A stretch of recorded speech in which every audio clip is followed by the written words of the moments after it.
Welcome back to Humankind game. These are my top tips and tricks. Some new ones for you. Do like the video if you like it, and let's crack straight in.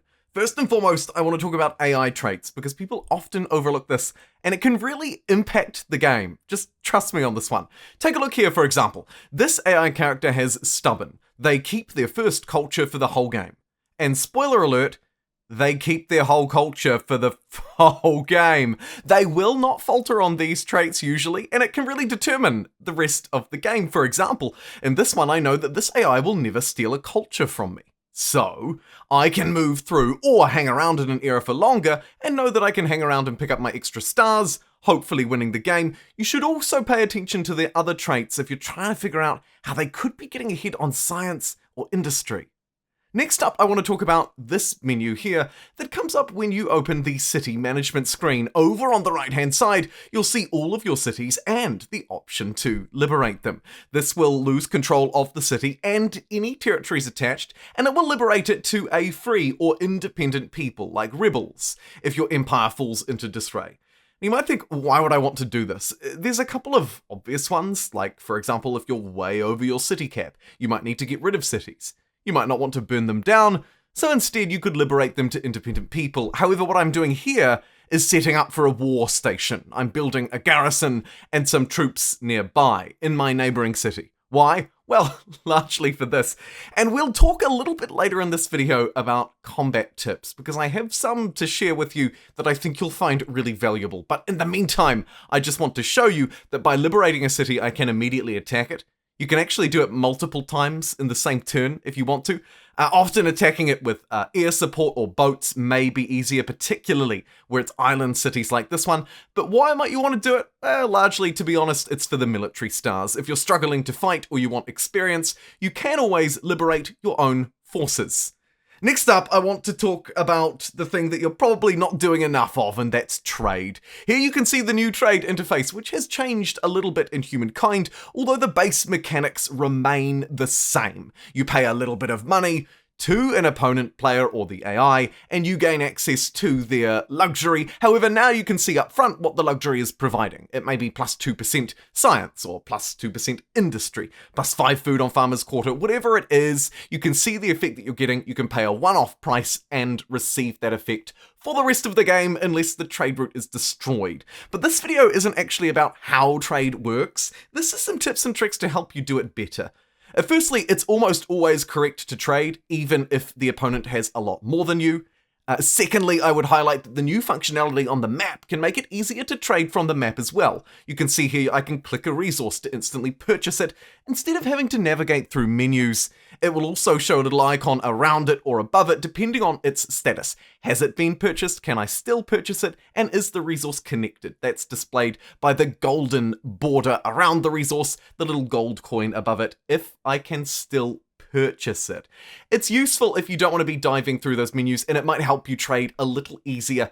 Why? Well, of course, there's always a reason to trade for luxuries as well. Things like the animal barns improvement here will give you plus 5 food per horses. So picking up those old strategic trade routes can still be worthwhile, even as you move through into the later stages of the game, because food, for example, is always useful. Likewise, inside of your civics tree, you can be rewarded for the number of trade routes you have, making it all the more valuable for having more strategic or luxury trade routes. Here you can see plus 1 science per number of trade routes on city or outpost. There are many impacts like this. This one inside of knowledge authorities is a relatively easy one to get a hold of, but it's always important to bear that in mind, that connecting a trade route gives you a cumulative impact, like the impact of this marble here that you can see up in the top right, but also just having trade routes and building city infrastructures can help reward you for that too, and make you wealthy in the process. Once, of course, you've got the combined total, or the cumulative world total, at least the majority of a resource, you can, once you've unlocked the technological patronage, build these manufactories. Think monopolies and corporations in Civilization 6. These improvements are absurd. You can see when I hover over any, salt gives 20 food per cities. Once I have the wondrous effect by building the salt manufactory, it goes to plus 20%. Watch what happens to the city. It moves from 300 excess food to 370. I go through again, now building the tea manufactory, and I move from roughly 370 food to nearly 470. I've gone from 300 excess food to 467 in a turn, and that's played out across all of my other cities. Here you can see as I build the marble manufactory, marble a resource providing industry instead. Watch here as the resource just again goes through the roof from 346, which with a little bit of creating accounting becomes even higher, then up to 423. The power of improving these manufactories cannot be understated. Speaking of quick improvements to make a massive difference, it's important to note that influence is the cheapest and best way to expand, particularly when it comes to outposts and harbours, or those manufactories that we talked about earlier. All of these improvements, these sort of non-standard districts, mainly harbours, can be built on outposts using influence. We've talked about this before, but with cultures like the Swahili, more on them later entering the game, it's even more important to not forget that your outposts can immediately be improved once they're built using influence. Why would you want to do this? Well, at a really base level, by improving the food generation on an outpost, it will grow populations faster. You can then connect them to cities and turn them, perhaps, into units like this. Let's talk combat tips. Firstly, the flag really matters. Here you can see I'm tasked with retaking the flag. My opponent, the horse in the river, has control of it. But I'm not worried because they will choose to hold the flag over choosing superior combat techniques and abilities. For example, here they are on a river and on low ground, meaning that I can destroy them in the 3 rounds before the fact that they're holding the flag even matters. Here again, you're going to see another situation where the AI has control of the flag and they do nothing but keep it because if they control the flag, they will eventually win the battle. However, as you can see, I vastly outnumber them, but they do outpace me in terms of strength. Take a look. My units have roughly 15, or in this case 19. Their unit has between 20 and 25. That's why it's important that I play this battle really carefully. I'm ensuring that the AI will always hold the flag. I'm staying on the high ground and swapping in and out units to ensure that a healthy unit is always fighting the AI, because healthy units also take less damage. You can use that positioning to your advantage to win otherwise losable fights. Here on an even grander scale, but this time me not controlling it. Watch. As I put the battle on auto, you'll see the AI position my units dreadfully as well. It's putting ranged units up against the walls of a city, trying to take that flag that the AI is holding.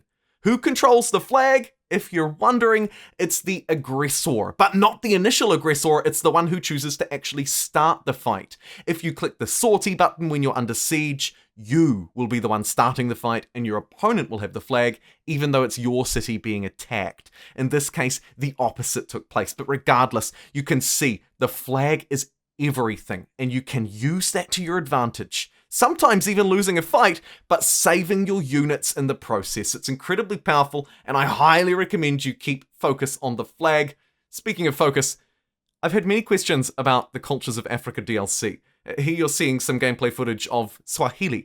The reason why I show you this and show you their outstanding harbour, gold, food, influence, and stability is because I do believe them to be the best culture in the pack. I'll have some more coverage on this later in perhaps live streams or a separate video, but I just wanted to include that in this tips video here. The Swahili, I believe, are Opili, not because of just those things that we've already discussed, like for the fact that you can build their unique district on all of your outposts immediately, but also because it generates gold and food and snowballs everything to do with this texture pack. More food, more growth. The cultures in this texture, in this culture pack, love food. The other thing that they love is gold. With it, you'll be able to buy even more harbours. I've found Swahili to be the most snowbally of the cultures so far in the Cultures of Africa DLC. But moving swiftly along from that, but taking note of the new wonders in the game, I think it's important just to quickly, at the end of the video here, share some tips on wonders.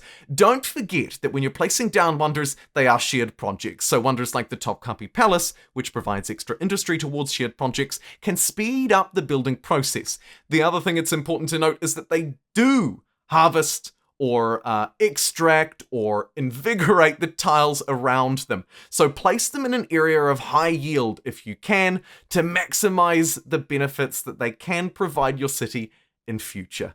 Thank you very much for watching. I do hope you've learned something new.